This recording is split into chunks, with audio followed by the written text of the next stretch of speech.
बैठकीमध्ये विश्वास होता शेतकऱ्यांना, नागरिकांना, पूरग्रस्तांना की काहीतरी मोठी मदत केली जाईल, पण निकषाचं कारण देत ओला दुष्काळ तर जाहीर केलाच नाही. पण आज सगळे मंत्री, मुख्यमंत्री, उपमुख्यमंत्री पाहणी करायला गेलेले आहेत. 2100 कोटीचं काही पॅकेज, 2215 कोटीचं पॅकेज सरकारनं जाहीर केलं. मराठवाड्यातली साधारण 70 लाख एकर जमीन पिकं वाहून गेली. त्या जमिनीवरची 70 लाख एकर जमिनीवरची पिकं उद्ध्वस्त झालेली आहेत. 70 लाख एकर जमिनीवरची पिकं उद्ध्वस्त झालेली आहेत. शेतकऱ्यांची घरं, पशुधन हे नष्ट झालेलं आहे. साधारण 36 लाख शेतकऱ्यांना हा फटका बसलेला आहे. 36 लाख शेतकरी. आता या 36 लाख शेतकऱ्यांना त्यांचं पीक, पशुधन, घरदारं गावाच्या गावं वाहून गेली आणि 9 लाख कोटीचं कर्ज असलेल्या या सरकारनं 2215 रुपये कागदावरती मंजूर केले. शिवसेना पक्षप्रमुख उद्धव ठाकरे यांनी काल केंद्र सरकारकडून 10,000 कोटीची मागणी केली. केंद्र सरकार ती मिळाल्याशिवाय मराठवाडा पुन्हा उभा राहणार नाही. उभा राहण्यासाठी फार वेळ लागेल, पण तग धरणार नाही. आत्ताच्या परिस्थितीमध्ये 10,000 कोटी तात्काळ मराठवाड्याच्या पूरग्रस्तांना मदत मिळावी अशी मागणी शिवसेना पक्षप्रमुख उद्धव ठाकरे यांनी केली. आता आपल्या सही शिक्क्यांच्या चिन्हाच्या पिशव्यामधून मदत वाटण्याचं काम तिकडे सुरू आहे. हे किती निर्लज्जपणा आहे.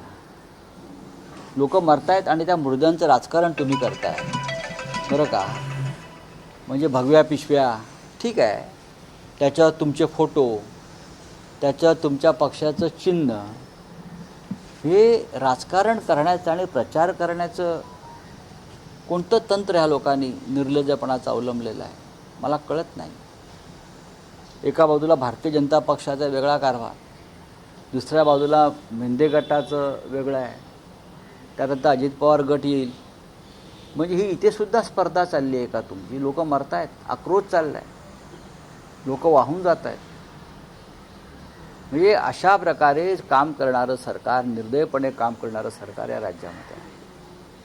किमान माणुसकी नाही, प्रत्येक ठिकाणी राजकारण आणि पैशाची मस्ती. एवढी मस्ती पैशाची असेल तर स्वतःच्या घरच्या तिजोऱ्या रिकाम्या करा. ठेकेदाराकडून लुटलेल्या पैसे बरं का, तुम्ही दामाजी पंथात ठेकेदाराकडून नगरविकास खात्यानं शक्तिपीठ मार्गात, समृद्धी महामार्गात लुटलेला पैसा मराठवाड्यातल्या शेतकऱ्यासाठी मोकळा करा आणि अबाल, वृद्ध, तरुण, विद्यार्थी, महिला यांना मदत करा. ही सरकारची जबाबदारी आहे. शिवसेना पक्षप्रमुख उद्धव ठाकरे हे उद्या मराठवाड्याच्या दौऱ्यावर चाललेले आहेत. त्यांचा कार्यक्रम लवकरच जाहीर होईल, पण आम्ही सगळे उद्या मराठवाड्याच्या दौऱ्यावर जात आहोत. राहुल साहेब, एक असं आहे की जे 2215 कोटी गेले आहेत ते आताच्या नवीन दुष्काळासाठी नाही येते. याच्या मागची जर काही नुकसान सरकारकडे कोणत्याही प्रकारचं नियोजन नाही आहे.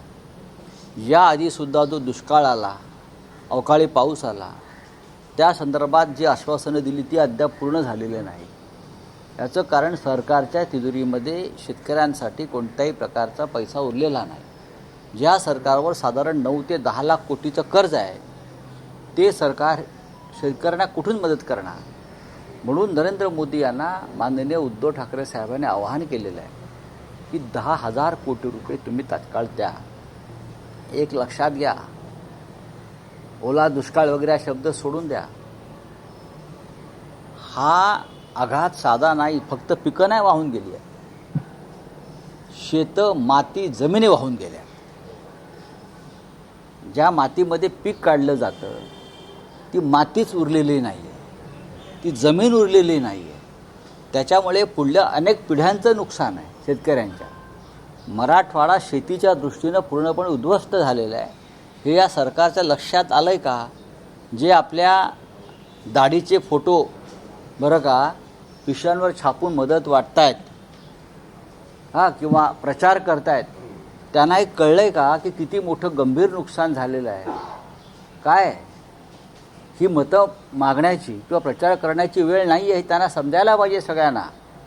हे भाजपलाही समजायला पाहिजे, हे मिंदे गटाला समजायला पाहिजे आणि जे कोणी करू इच्छितात त्यांनाही हे समजायला पाहिजे. हे अत्यंत संवेदनशील असं काम आहे आणि धक्कादायक असा विषय तिथे झालेला आहे. राऊत साहेब, महाराष्ट्रात एक विचित्र परिस्थिती तुम्हालाही पाहायला मिळते का? एकीकडे अतिवृष्टी आहे, शेतकरी संकटात आहे, मंत्री पालकमंत्री शेतकऱ्यांच्या बांधावर जात आहेत, तिकडची परिस्थिती जाणून घेणार आहे येत आहेत. पण असं असताना आज राज्याला कुठल्याही सभागृहात विरोधी पक्ष नेता नाही. जो विरोधी पक्ष नेता शेतकऱ्यांची किंवा जनतेची संकट काळात आवाज बनून सरकारपुढे मुद्दे मांडण्याचा प्रयत्न बघा, करतो. हा अत्यंत महत्त्वाचा प्रश्न आहे. अशा वेळेला महाराष्ट्रात विधिमंडळाच्या दोनही सभागृहामध्ये या सरकारनं विरोधी पक्षनेता ठेवला नाही. विधानसभेत देत नाही आणि विधान परिषदेत सुद्धा नेमू दिला नाही. का? अशा वेळेला, अशा संकट समयी सरकारला मार्गदर्शन करण्याचं काम जनतेचा आवाज म्हणून विरोधी पक्षाचा नेता जो असतो तो आवाज उठवत असतो आणि त्यातून सरकारला दिशा मिळते. कारण सरकारबरोबर विरोधी पक्षनेतासुद्धा अशा संकटाच्या जागी फिरत असतो, लोकांची मतं समजून घेत असतो, लोकांचं दुःख समजून घेतो आणि त्यानंतर तो आपली भूमिका मांडतो आणि त्यातूनसुद्धा सरकारला एक दिशा मिळते. पण या राज्याचे मुख्यमंत्री देवेंद्र फडणवीस, या देशाचे पंतप्रधान नरेंद्र मोदी आणि या राज्याचे गृहमंत्री अमित शहा, या तिघांनी लोकशाहीविरुद्ध कट केलेला आहे, कारस्थान केलं आहे आणि या तिघांनी महाराष्ट्राच्या जनतेविरुद्धसुद्धा कारस्थान केलेलं आहे आणि या तिघांनी संपूर्ण राज्याच्या विरुद्ध आमच्या कारस्थान केलं आहे. विरोधी पक्षनेतेपद नसणं विधिमंडळाच्या दोन्ही सभागृहात हा या राज्याच्या जनतेचा जो आक्रोश आहे तो दडपण्याचा प्रयत्न आहे. विधानसभेच्या विरोधी पक्षनेतेपदी भास्कर जाधव यांची नियुक्ती करावी असं विधानसभेतल्या तिन्ही प्रमुख पक्षांनी कळवलं आहे. शिवसेना हा मोठा पक्ष आहे. विधान परिषदेमध्ये सुद्धा अंबादास दानवे निवृत्त झाल्यावर त्या पदावरून काँग्रेसच्या नेतृत्वानं सगळ्यांच्या संमतीनं एक नाव कळवलेलं आहे. मला वाटतं सतेज पाटील यांचं नाव आहे. त्यांनाही नेमलं जात नाही. याचा अर्थ काय समजायचा? लोकशाहीच्या गप्पा मारताना तुम्ही स्वातंत्र्य, लोकशाही, अभिव्यक्ती स्वातंत्र्य, संसद, विधानसभा ह्याच्यावर तुम्ही प्रवचनं जोडता. मग तुम्ही दोन्ही सभागृहात महाराष्ट्रात ज्या राज्यातून डॉक्टर बाबासाहेब आंबेडकर निर्माण झाले त्या राज्यामध्ये दोन सभागृहात विरोधी पक्षनेता नसावा आणि एवढं संकट आहे राज्यामध्ये. आज जनतेच्या वतीनं आवाज उठवणारा तुम्ही नेता, विरोधी पक्ष नेता ठेवलेला नाही आहे. तुम्ही काय जनतेला मदत करणार आहात? राऊत साहेब, आणखी एक निदर्शनास येतं आहे की पालकमंत्री, मंत्री जरी दौरे करत असले तरी तिकडच्या स्थानिकांचं म्हणणं आहे, शेतकऱ्यांचं म्हणणं आहे की अधिकारी जुमानत नाही आहेत, पंचनामे होत नाही आहेत. ते अनेक वेळा विनंती करतात. पालकमंत्री म्हणतात की एकही गुंठा पंचनाम्याशिवाय आम्ही राहू देणार नाही. पण आक्रोश बघायला मिळाला सकाळपासून. संताप आहे सरकारी अधिकाऱ्यांविरोधात आहे की जे मला जबाबदार कोण आहे? अधिकारी म्हणजेच अधिकारीच सरकार चालवत आहेत. कारण जे तीन पक्षाचं सरकार चाललेलं आहे त्यांची आपापसात साठमारी सुरू आहे. अधिकाऱ्यांच्या हातामध्ये राज्याचे सूत्र गेल्यावर दुसरं काय होणार? निदान अशा प्रसंगी तरी अधिकाऱ्यांनी किमान माणुसकी दाखवावी. पण अधिकारी काय करणार? तिजोरीमध्ये पैसे नाही आहेत, ट्रेझरीमध्ये पैसे नाही आहेत. कलेक्टर काय करणार? विभागीय आयुक्त काय करणार? ते सुद्धा डोक्याला हात लावून बसले आहेत. आणि म्हणूनच मिंध्यांसारखे लोक या परिस्थितीचा फायदा घेऊन आपल्या दाढीचे, चेहऱ्याचे फोटो टाकून मदत देत आहेत. अहो, सरकार आहे ना, सरकारची मदत आहे. महाराष्ट्र सरकार म्हणा. तुमच्याकडे किंवा फडणवीसांच्या लोकांकडे इतका प्रचंड पैसा वाहत चालला आहे का पुरासारखा की तुम्ही तुमचे फोटो टाकून मदत देताय? तुम्ही इथे सुद्धा अमानुषपणे राजकारण करताय का? माणसं मरतायत, वाहून चालली आहेत गुरं ढोरं सगळी. पण अतिवृष्टीची सर परिस्थिती येण्यापूर्वी जो काही आपत्ती व्यवस्थापनाचा जो निधी होता तोही दिला जात नाही. अनेक अधिकाऱ्यांच्या बघा, आपत्ती व्यवस्थापनाचे जे मंत्री आहेत ते गिरीश महाजन आहेत. मध्यंतरी या विषयावरती मी एक प्रकरण ठेवली होती. त्यांच्या आपत्ती व्यवस्थापन पुनर्वसनाच्या फाईलवर वजन ठेवल्याशिवाय ती फाईलच पुढे जात नाही. कसलं आपत्ती व्यवस्थापन करताय तुम्ही? त्याच निधीमध्ये भ्रष्टाचार आहे, हे मी मागे वारंवार सांगितलेलं आहे. तिथे सुद्धा ठेकेदार बसले आहेत आणि ते सांगतात कोणती फाईल मंजूर करायची की नाही. या विषय मी डिटेल व्यवस्थित मागे एका पत्रकार परिषदेत सांगितलेलं आहे की गिरीश महाजन यांच्याकडे जे खातं आहे आपत्ती व्यवस्थापन, त्यात कशा प्रकारे घोटाळे, भ्रष्टाचार, कमिशनबाजी, दलाली, ठेकेदारांचं वजन वापरून फायली मंजूर केल्या जात आहेत हे मी सांगितलं. या अभिषेक कौल तेच ते हेच नाव मी सांगितलं होतं ना. ह्यांनी मंजुरी दिल्याशिवाय एकही फाईल पुढे जात नाही. कोण आहे ते? कोण आहे? चला, थँक्यू. बोले. महाराष्ट्र में मराठवाड़ा में बड़ी पूर परिस्थिति आपत्तिजनक परिस्थिति है. उप मुख्यमंत्री एकनाथ शिंदे कल्याण मंत्री सरकार ने वहाँ पे मदद की है. देखिए, सरकार खुद आपत्ति में है. पूरा मराठवाड़ा रीजन जो है, जहाँ 11 डिस्ट्रिक्ट है, 11 जिले हैं, भारी तबाही हो रही है, हो गई है.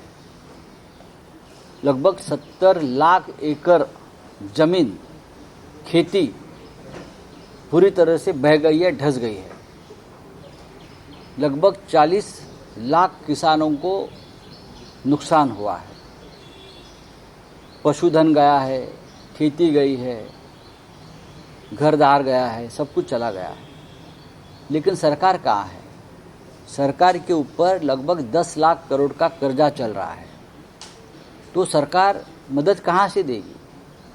शिवसेना पक्ष प्रमुख उद्धव ठाकरे जी ने ये मांग की है कि नरेंद्र मोदी, देश के प्रधानमंत्री ने 10,000 करोड़ की तत्काल मदद देनी चाहिए, नहीं तो मराठवाड़ा पूरी तरह से उद्ध्वस्त हो जाएगा.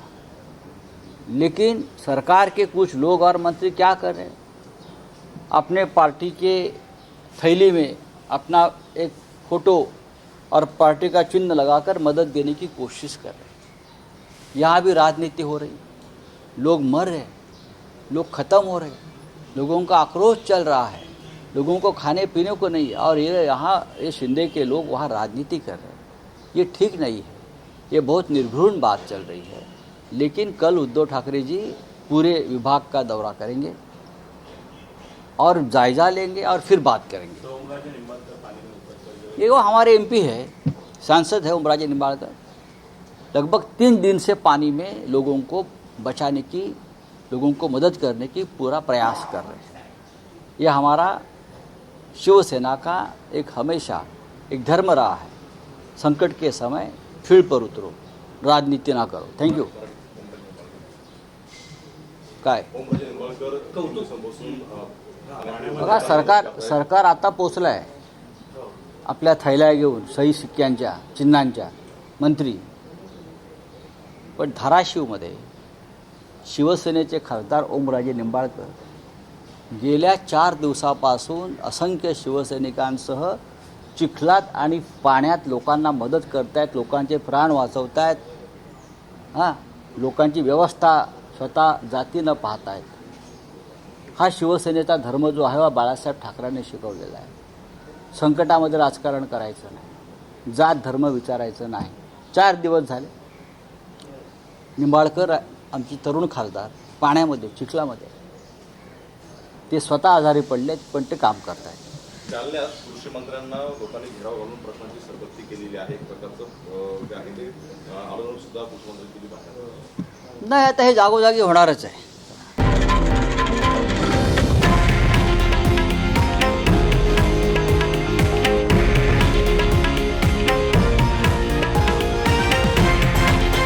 हे आहे देशातील नंबर 1 न्यूज नेटवर्क आणि आपण पाहत आहात TV9 मराठी, एकमेव.